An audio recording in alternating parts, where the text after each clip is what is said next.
Welcome home Pedias, ketemu lagi dengan Kanidia. Kanidia balik lagi di section pembahasan OSN Ekonomi dan spesifiknya OSP Ekonomi 2019.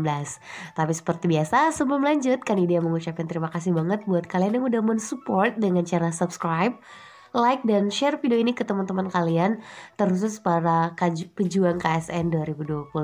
Tetap semangat dan mari kita langsung mulai aja. Hai Pedias, Kanidia mau bagi informasi bahagia nih. Jadi belakangan ini lumayan banyak Pedias yang nanya-nanya tentang OSN dan curhat tentang materi yang agak sulit dan seterusnya. Dan dari hal itu Kanidia ngambil keputusan bakal membuat kelas online untuk persiapan KSN 2021. Nah ini modelnya jadi pembimbingan jangka panjang. Kenapa harus dari sekarang sih Kak? Kan KSN 2021 masih setahun ini. Ya kalau kalian lihat jejak orang-orang yang sukses di dunia OSN, KSN ya, itu bukan perjuangan yang lahir instan ya. Itu butuh banget waktu yang gak sebentar. Ada yang bahkan sampai 3 tahun ya untuk persiapan dari SMP agar bisa sukses di SMA. Nah jadi kalau kalian minat untuk belajar bareng Kanidia, model kelas belajar online-nya itu nanti kita bakal belajar 2 kali sepekan, masing-masing pertemuan itu 1,5 jam. Untuk biayanya sendiri murah, insya Allah cukup 150.000 per bulan. Dan kelas ini hanya akan Kanidia buka untuk 5 bocah aja, nggak lebih, karena emang diutamakan untuk bisa kalian pahami dengan baik materi yang Kanidia sampaikan. Nah nanti kalau misalnya kalian ada yang mau nanya-nanya, boleh langsung DM ke IG Kanidia atau email aja ke Kanidia ya. Ntar linknya Kanidia simpan di bawah. Dan kelas ini Kanidia buka bukan cuma untuk anak SMA ya, tapi buat kelas 9, kelas 10, kelas 11 yang pengen udah mulai fokus untuk persiapan KSN 2021 ya. Kalau mulai dari awal sih lebih enak lagi ya. Jadi beginner itu lebih mantap lagi biar konsepnya bisa benar-benar kita perbaiki dari awal.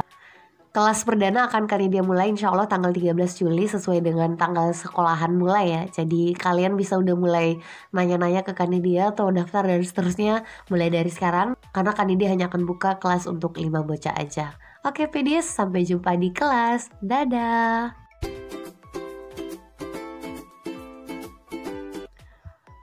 Kali ini kita bahas nomor 13 OSP Ekonomi 2019. Baca soal dulu ya. Sebuah perusahaan mempunyai fungsi biaya dalam proses produksi sebagai berikut. Biaya tetap 1 juta, biaya variabel sebesar 100x1 plus 200x2. Jika dari fungsi tersebut dibuat grafik isocos, maka A. Kemiringan kurva isocos akan positif dan bervariasi. B. Isocos akan berbentuk convex terhadap 0 atau convex to origin ya. C. Slope isocos akan linear dengan dx1 dx2 sama dengan 0,5. D. Slope isocos akan linear dengan dx1 dx2 sama dengan minus 2. Atau E. Slope isocos akan linear dengan dx1 dx2 sama dengan 2. Oke. Nah jawab soal nomor 13 kita rinci dulu ya informasi yang kita udah tahu dari soal. Katanya ada fixed cost ya, biaya tetap ya, fixed cost kan ya, FC. Oke, FC-nya berapa? Iya 1 juta ya. Buat kalian yang masih bingung itu FC dan seterusnya apa sih Kak? Nah kebetulan kalian udah buat teori tentang biaya, ini linknya ada di atas, boleh ditonton setelah ini biar kalian lebih komprehensif lah ya pemahaman tentang biaya di ekonomi. Next, ada lagi katanya biaya variabel nih. Biaya variabel kan kita udah sepakat lah ya, disimbolkan dengan VC alias variable cost. Itu nilainya adalah 100x1 ditambah 200x2. Nah katanya kalau ditanyain dalam bentuk isocos itu kayak gimana? Kita coba buat persamaan isocos dulu ya. Persamaannya sederhana aja, mirip dengan konsep biaya yang sering kita dengar ya, total cost. Jadi FC ditambah VC doang. Jadi sisa 1 juta kita tambah dengan VC-nya berapa? 100x1 ditambah 200x2. Nah kayak gitu ya. Nah untuk nomor 13 sendiri ini sebenarnya agak lumayan unik ya. Jadi karena soalnya sebenarnya bisa melahirkan banyak jawaban, maka supaya kita nggak terlalu pusing, kita lihat aja pilihan jawaban yang ada. Itu lebih banyak meminta kita untuk menjelaskan apa ya, biar waktu kita nggak terbuang banyak. Soalnya ini dari soal ini bisa banyak banget lahir jawaban ya. Nah kita mulai dari lihat aja ya, scan dulu dari A sampai E, banyak kan cerita tentang apa nih. Kalau kita cek sekilas ini paling banyak nih cerita nih slope-nya ya dx1, dx2. Berarti ini kita muter otak aja gimana caranya biar bisa dapat dx1, dx2 ya. Nah ini jadinya harusnya kalau mau cari dx1, dx2 berarti x1-nya harus di depan dong ya biar bisa dapat. Nah jadi cara yang pertama adalah x1-nya mesti dipindahin dulu karena awalnya dia positif, ntar bakal jadi negatif ya, minus 100 x1. Lalu yang ini tetap ya, 1.000.000 tetap. Lalu 200 x2 juga tetap. Nah karena C harus minggat ke sebelah berarti dia bakal jadi minus kan ya.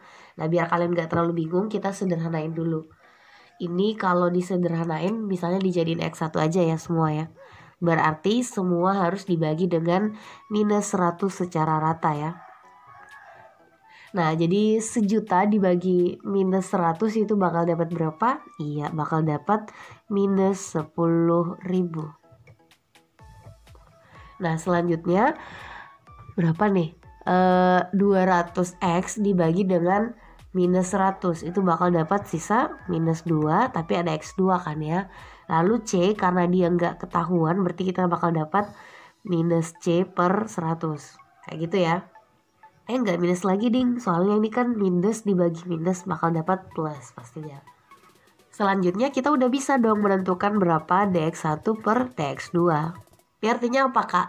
Turunan persamaan x1 di persamaan x1 kan terhadap x2 ya. Nah buat kalian yang masih bingung gimana cara membuat turunan, kan ini udah buat videonya, nilainya ada di atas.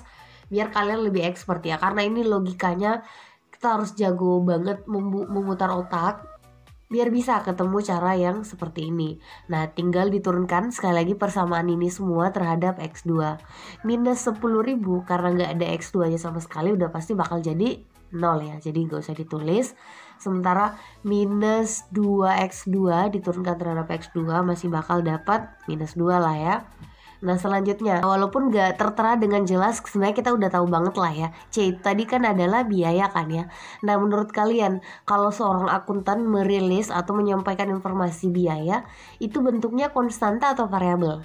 Ya maksud konstanta itu gak ada variabelnya ya.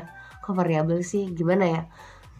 Ya dalam bentuk konstanta atau persamaan. Jadi apakah kalau misalnya seorang akuntan itu bicara biaya kita sebesar 20 juta, atau mereka bilangnya biaya kita sebesar 20 juta X. Ya dalam real life dimanapun negaranya pasti mereka cuma akan bilang oh biaya kita sebesar 20 juta kan ya, 100 juta, 5.000 atau berapapun. Nah itu dikatakan sebagai konstanta kan di matematika, terlepas dari berapapun angkanya. Nah kalau konstanta diturunkan terhadap sesuatu, nilainya akan selalu 0 ya, berapapun nilai konstanta tersebut. Jadi kalian gak usah pusing mikirkan berapa sih angka C yang mungkin terjadi. Ya karena angka C yang mungkin terjadi itu banyak, secara ini adalah fungsi. Tapi terlepas dari berapapun angkanya, pastinya C itu adalah konstanta. Dan kalau konstanta diturunkan, pasti nilainya adalah 0.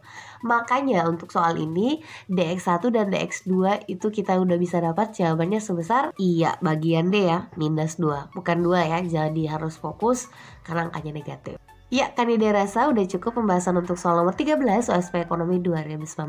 Sehat selalu dan sampai jumpa di video Kanida yang lain. Assalamualaikum. Tonton video Kanida yang lain juga ya.